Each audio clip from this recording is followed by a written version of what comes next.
For nearly 8 years, a Manhattan bookkeeper ran a quiet, methodical theft from the inside of one of the most storied institutions in literary publishing. He was trusted completely. He handled the money, he paid the authors, he managed the accounts, and between 2011 and 2018, he transferred more than $3.4 million out of those accounts and into his own. The agency he stole from was Donadio and Olson, a firm that had operated for nearly half a century, representing some of the most celebrated names in American literature. The authors he stole from included the estate of Mario Puzo, who wrote The Godfather, the estate of Joseph Heller, who wrote Catch-22, Chuck Palahniuk, who wrote Fight Club, and the estates of Edward Gorey, Studs Terkel, and Peter Matheson, among others. None of them knew for 7 years. This is the story of Darin Webb, the agency he destroyed, and the authors whose royalties never arrived.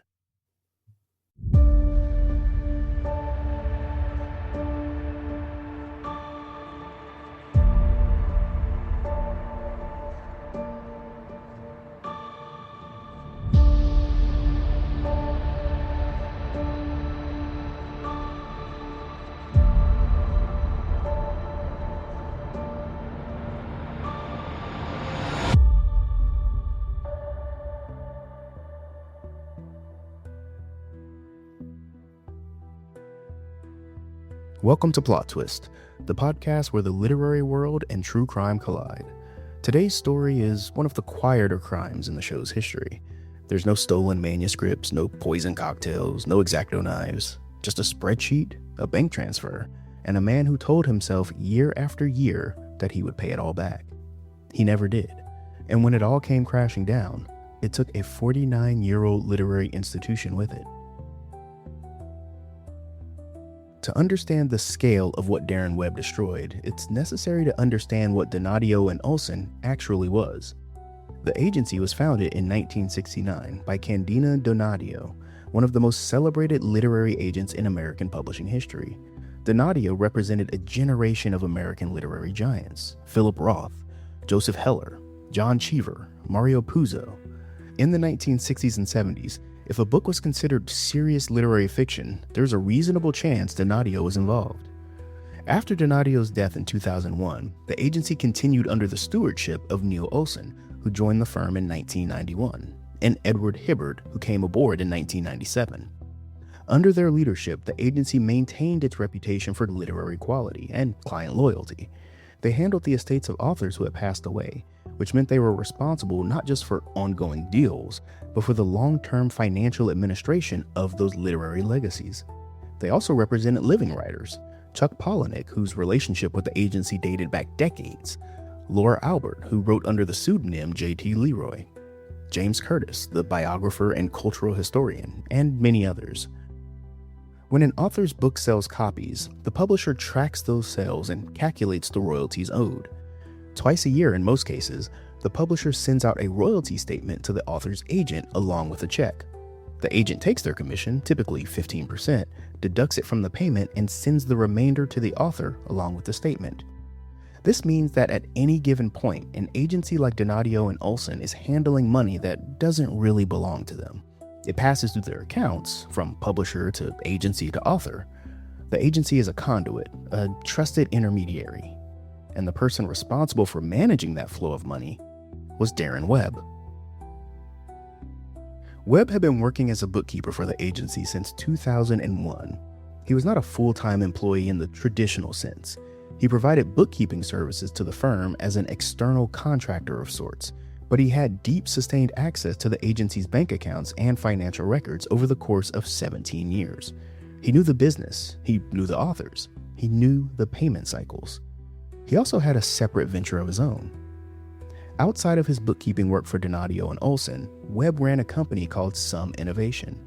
Some Innovation had a mission that, on its surface, appeared to be genuinely worthwhile. It provided training and employment opportunities for underserved communities. It had a nonprofit arm, but it also had a payroll, and that payroll kept growing. At some point, a point that Darin Webb himself could not precisely identify when asked about it later, the company's expenses exceeded what it was generating, and Webb needed money to cover the gap.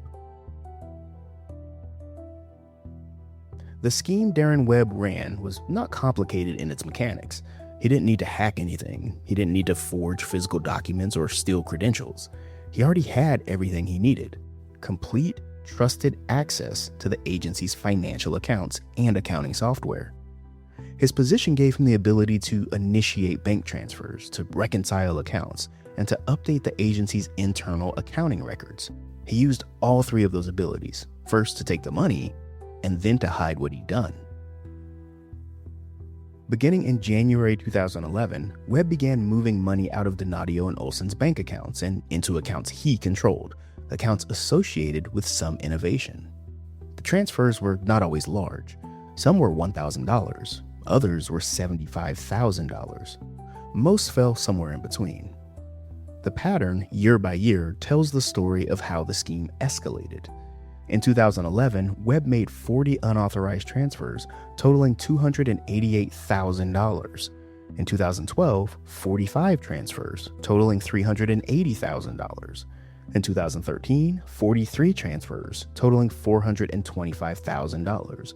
And it goes on and on and on until 2017, where Webb made 97 unauthorized transfers totaling $960,000. That escalation in 2017 is striking. Nearly double the number of transfers of any previous year, nearly $1 million in 12 months.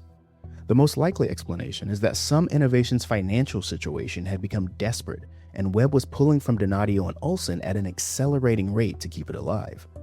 He later described the compulsion in a letter to the court. "I told myself I was investing in my company and it would benefit the agency in the end. I told myself I was supporting the families that worked for me. I told myself I would pay it back. I could not let this fail. I saw the potential we were striving for. I just needed to hold on until it all worked. I suppose you could compare the feeling to gambling or drug addiction. Just one more card, one more hit." Making the transfers was the easy part. The harder part was making sure nobody at Donadio and Olson noticed that hundreds of thousands of dollars were leaving their accounts each year. Webb did this by altering the agency's accounting records.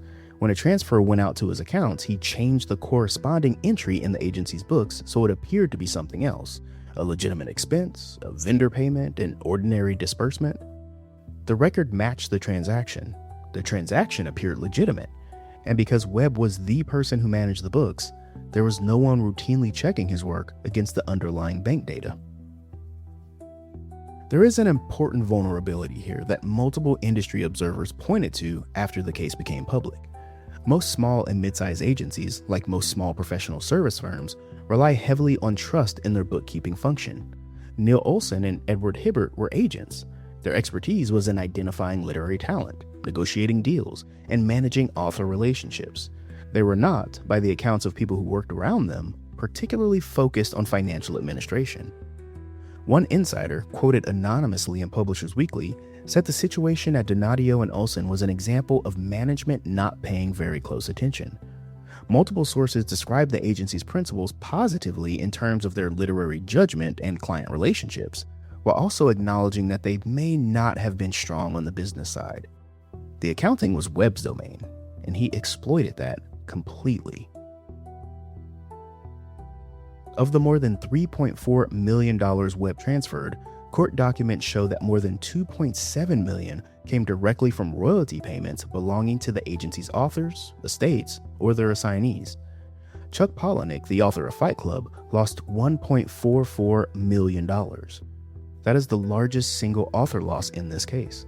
For context, that is not a sum that accumulates quickly from modest royalty payments. Palahniuk was one of the agency's most commercially successful clients, and Webb stole from him consistently and substantially over years. The 5 children and the estate of Mario Puzo, the author of The Godfather, lost a combined $757,000. Puzo died in 1999. His estate continued to generate royalties from one of the best-selling novels in American history. Those royalties passed through Donadio and Olson, and Webb took them. Among the other victims, the Edward Gorey Charitable Trust, which lost just under $60,000, the Peter Matheson Trust, more than $64,000, The assignee of Joseph Heller, the author of Catch-22, more than $35,000. The list goes on and on. James Curtis, a biographer who worked with the agency for years, told Publishers Weekly that his first instinct was not to assume theft. He thought Webb was simply negligent. He had contacted Webb repeatedly about a missing payment, a relatively small sum, and eventually concluded that, in his words, Darin was incompetent. He said he always had serious problems dealing with Webb, and that Olson had a hands-off approach when it came to his bookkeeper. Curtis said he believed he escaped with relatively minor losses because he was persistent and Webb found it easier to steer around him. Others were not so fortunate. The scheme ended in March 2018 when Neil Olson approached Webb with questions about the agency's finances. Something had caught Olson's attention, an inconsistency in the numbers, a payment that didn't add up, a question he couldn't answer by looking at the records he'd been given. And when he brought it to Webb, Webb was unable to explain it away. The scheme unraveled from there. Federal investigators were brought in. The FBI examined the agency's bank records, the actual financial data from the financial institutions, not the doctored accounting records that Webb maintained. The gap between what the bank showed and what Webb's books showed was the evidence. In May 2018, the story became public. The New York Post reported that Donadio and Olson had been defrauded of millions of dollars by its bookkeeper. The literary world was stunned. This was not a crime that had a pattern people could easily reach for. Agencies were beloved figures in this community. The relationships between authors and agencies were built on decades of trust. The idea that the financial machinery of a respected firm had been systematically looted from the inside was, to most people in the industry, almost incomprehensible. Chuck Palahniuk went public around the same time. He had been complaining for years to his publisher, to anyone who would listen, that his royalty payments seemed off. He had attributed to piracy cutting into his sales figures. He had not suspected theft. When the picture became clear, he described himself as unknowingly a victim and said he could not even estimate his total losses. That number eventually turned out to be $1.44 million. On July 25, 2018, Darin Webb pled guilty in Manhattan federal court to one count of wire fraud. He was 48 years old. The government sentencing documents laid out the full picture of the destruction. The agency had ceased operations. Its principals had lost their business and their livelihoods. Its clients had lost millions in royalties they were owed, and some innovation the company Webb had been trying to save had failed anyway. Laura Albert, one of the authors affected, was among those who became publicly known as a victim. Her attorney, Donald N. David, was working with multiple affected authors on a pro bono basis in the aftermath of the disclosure. He described the challenge of the situation in plain terms. The authors didn't know how much money they'd lost. Until accurate royalty statements were reconstructed from publisher records, there was no clear baseline. There are undoubtedly authors, David said, who got stiffed of a very large sum of money. He identified 3 distinct ways Webb had stolen from authors: by not forwarding royalty statements or checks at all, by forwarding statements but not the corresponding payments, and by sending altered statements and reduced checks that made the amounts appear correct. That third method is particularly notable. An author receiving a royalty statement and a check that matches the statement has little reason to question it, unless they are independently tracking their sales data and calculating what they should be owed. Most authors don't do that. Royalty statements are famously difficult to read. Most authors trust their agents to interpret them and ensure the payments are correct. That trust was exactly what Webb was exploiting. The sentencing hearing took place on December 17, 2018 in Manhattan Federal Court. Before the sentence was handed down, the court heard from multiple parties, through victim impact statements, through letters, and through arguments from both the prosecution and the defense. Neil Olson submitted a victim impact letter. He described the harm Webb had inflicted in terms that went beyond the financial. The agency had been built over decades, he wrote. It had cared for great writers, for talented unknowns, for friends, and it would cease to exist within weeks. Edward Hibbert submitted a separate statement. He described the destruction as overwhelming and complete. He wrote that he had turned 63 years old a few weeks before the sentencing, and that the betrayal had affected him financially, physically, and mentally. He had developed chronic insomnia, panic attacks, and acute anxiety, about how he would support himself in the years to come. Webb's attorneys filed a pre-sentencing memorandum that the judge later described as having clearly influenced his decision. In it, the defense argued that Webb's theft was a stark departure from character and was not motivated by personal greed. This argument rested on the purpose of the stolen money. Webb's attorneys contended that the vast majority of the funds, more than $2.7 million, were not spent on personal enrichment. They were paid out as payroll for some innovation employees. Webb, the argument went, was not stealing to fund a lavish lifestyle. He was stealing to keep a company alive, to keep his employees paid, and he genuinely believed for years that some innovation would eventually turn a profit that would allow him to repay the agency. Federal prosecutors were not persuaded by the defense framing. In their sentencing submission, they pushed back directly on the stark departure characterization. Rather than a man who had made a terrible mistake, prosecutors described Webb as a self-serving criminal who had engaged in hundreds of unlawful transfers, hundreds of individual acts of theft and deceit, and countless lies to cover it all up. The government asked for a sentence of 51 to 63 months, between 4 and 5 years in prison. The sentencing guidelines, the government noted, were not arbitrary. They reflected the scope and duration of the crime, the number of the victims, and the total loss. Before the judge imposed the sentence, Webb addressed the court. He choked back tears. He apologized to his victims, including Olson and Hibbert, whom he described as people he had regarded as family. "There are no words to describe how sorry I am," Webb told the court, acknowledging that his actions had caused so much heartache. Darin Webb was sentenced to 2 years in federal prison, followed by 3 months of supervised release. The guidelines had recommended 51 to 63 months. The judge called those guidelines high and indicated he had been swayed by the defense's argument that the crime was not primarily motivated by personal enrichment. There was no fine. The judge concluded Webb had no ability to pay one. The restitution order of approximately $3.3 million was to be determined within 90 days, though the government's documents noted that there was little realistic prospect of full repayment. Webb owned no property that could be seized, and most of the stolen money had been paid to his employees. The judge agreed to recommend, at Webb's request, that he serve his sentence at the Otisville Satellite Camp, a minimum security facility in upstate New York. Webb was ordered to surrender on February 18, 2019. After the sentencing, Webb declined to speak to the press. On December 3, 2018, 2 weeks before Darin Webb's sentencing, Donadio and Olson filed for Chapter 7 bankruptcy protection. That meant liquidation, not restructuring, not a reorganization with the hope of returning to operation. Chapter 7 means a company is done. Its assets are to be sold off to satisfy creditors as much as possible, and the doors are closed.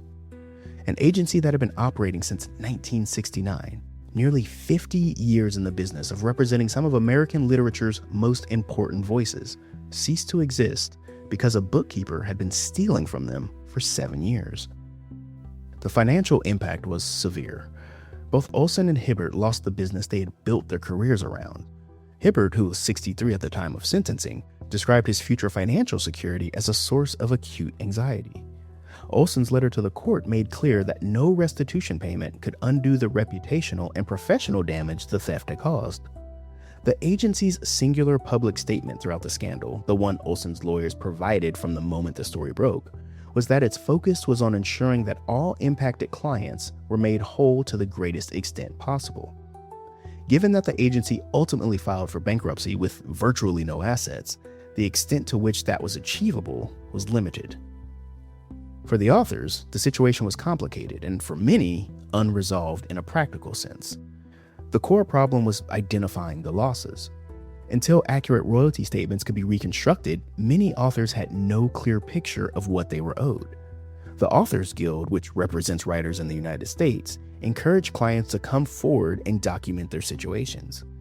Guild President Mary Rasenberger offered practical guidance on how authors could better protect themselves going forward, requesting that publishers send royalty statements directly to authors rather than only to agencies, and entering into formal written representation agreements that spelled out financial responsibilities clearly. None of those protections would have been alien concepts in the industry before the Darin Webb case. They had simply not been widely practiced. Literary publishing runs on trust. That trust, which most industry insiders acknowledged, had not always been matched by the kind of financial oversight that might have caught Darin Webb much earlier. Darin Webb served his 2 years. He was released and placed on 3 years of supervised release. Donadio and Olson no longer exist.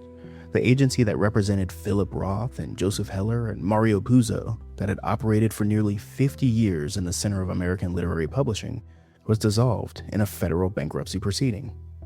Neil Olson and Edward Hibbert moved on, each working to rebuild careers that had been derailed by a crime they didn't even commit. The authors affected by the theft received varying degrees of recovery through the bankruptcy process and, where possible, through publisher records. Chuck Palahniuk had spoken candidly in the years since about the financial difficulty he experienced during the period when his royalties had been stolen. The estates of Mario Puzo, Joseph Heller, and the others affected have continued, their literary legacies outlasting the agency that had once been their keeper. The Donadio and Olson case remains the most significant instance of internal financial theft in American literary agency history. It is a case about trust that was placed in an individual, trust that was exploited completely, and trust that could not be restored once the damage was done.